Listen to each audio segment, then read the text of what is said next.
Welcome to 9 TV. నేను Priyanka. కోయంబత్తూరులో heroine Samantha Raj Nidumoru పెళ్లి సందడి ముగిసింది. ఫోటోలు వైరల్ అయ్యాయి. ఇప్పుడు నెటిజన్ల దృష్టి వీరిద్దరి ఆస్తుల మీద పడింది. ఇద్దరూ తమ తమ రంగాల్లో బాగా సంపాదించిన వారే, సొంత కాళ్లపై నిలబడి సక్సెస్ అయిన వారే. అయితే వీరిద్దరిలో ఆర్థికంగా ఎవరు ఎక్కువ స్ట్రాంగ్ అనే చర్చ ఇప్పుడు సోషల్ మీడియాలో ఆసక్తికరంగా మారింది. బయట వినిపిస్తున్న లెక్కల ప్రకారం చూస్తే ఒక ఆసక్తికరమైన విషయం తెలుస్తోంది. సాధారణంగా సినిమా సెలబ్రిటీల పెళ్లి అంటేనే కోట్లతో వ్యవహారం. కానీ సమంత రాజ్ చాలా సింపుల్ గా పెళ్లి చేసుకున్నారు. బయట ఆర్భాటం లేకపోయినా వారి బ్యాంక్ బ్యాలెన్స్లు మాత్రం గట్టిగానే ఉన్నాయట. బయట వినిపిస్తున్న టాక్ ప్రకారం ఇద్దరి ఆస్తులు కలిపితే దాదాపు 300 కోట్ల వరకు ఉంటాయని ట్రేడ్ వర్గాలు అంచనా వేస్తున్నాయి. ఇక్కడి వరకు అంతా బాగానే ఉంది. సాధారణంగా సినీ ప్రపంచంలో భర్త ఆస్తి భార్య కంటే ఎక్కువగా ఉండటం చూస్తుంటాం. కానీ ఈ జంట విషయంలో మాత్రం పరిస్థితి పూర్తి భిన్నంగా ఉందని సోషల్ మీడియాలో చర్చ సాగుతోంది. సమంత దశాబ్దానికి పైగా టాప్ హీరోయిన్ గా నిలిచింది. ఆమె చేసిన సినిమాలు, పెద్ద మొత్తంలో వచ్చిన రెమ్యూనరేషన్లు, బ్రాండ్ ఎండోర్స్మెంట్లు అన్నీ కలిసి ఆమె సంపాదనను గణనీయంగా పెంచాయి. 2025 చివరి నాటికి ఆమె ఆస్తి విలువ దాదాపు 200 కోట్ల రూపాయలకు చేరుకుంటుందని అంచనా.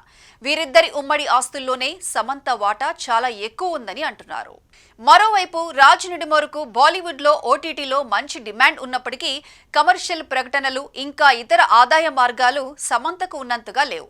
అందుకే అతని ఆస్తి సుమారు 85 కోట్ల రూపాయల వరకు మాత్రమే ఉందని చెబుతున్నారు. ఈ లెక్కల ప్రకారం సమంత ఆస్తులు రాజ్ కంటే చాలా ఎక్కువ. ఒక హీరోయిన్ తన భర్త కంటే ఎక్కువ ఆస్తి కలిగి ఉండటం ఇండస్ట్రీలో చాలా అరుదుగా జరిగే విషయం. ఇది సమంత తన కెరీర్ను ఎంత క్రమంగా తెలివిగా నిర్మించుకుందో చూపిస్తుంది. మొత్తంగా చూస్తే వీరిద్దరూ ఆర్థికంగా ముందుగానే స్థిరపడిన జంట. డబ్బు విషయంలో ఎవరి స్థాయి ఎలా ఉన్నా వారు ఒకరి ప్రతిభను మరొకరు గౌరవిస్తూ కొత్త జీవితాన్ని సంతోషంగా ప్రారంభించారని తెలుస్తోంది. నాగ చైతన్యతో విడాకుల తర్వాత సమంత చాలా కాలం సింగిల్ గా ఉండి తన కెరీర్ పై దృష్టి పెట్టింది. ఇప్పుడు దర్శకుడు రాజ్ నిడుమోరుతో కోయంబత్తూరులో పెళ్లి జరగడంతో వార్తల్లో నిలిచింది. ఇద్దరి మధ్య స్నేహం ఫ్యామిలీ మ్యాన్ సిరీస్ సమయంలో మొదలై ఆ తర్వాత ప్రేమగా మారి పెళ్లి వరకు వచ్చింది. టాలీవుడ్ లో చాలా ఏళ్లుగా స్టార్డమ్ ను నిలబెట్టుకున్న సమంత అత్యధిక పారితోషికం తీసుకునే నటిగా పేరుంది. ఒక సినిమాకు 10 కోట్లకు పైగా రెమ్యూనరేషన్ తీసుకుంటుందని సినీ వర్గాల్లో టాక్. పుష్ప సినిమాలో ఊ అంటావా మామ పాటలో నటించడానికి ఆమె సుమారు 5 కోట్లు తీసుకున్నట్లు తెలుస్తోంది. శాంసంగ్, డ్రూల్స్, డ్రీమ్11, టామీ హిల్ఫిగర్ వంటి ప్రముఖ బ్రాండ్లకు సమంత అంబాసిడర్ గా పనిచేస్తోంది. ప్రపంచంలో వ్యక్తిగత జీవితం ఎలా ఉన్నా తన కెరీర్ లో స్థిరంగా ముందుకు సాగుతున్న సమంత మరోసారి అందరి దృష్టిని ఆకర్షిస్తోంది.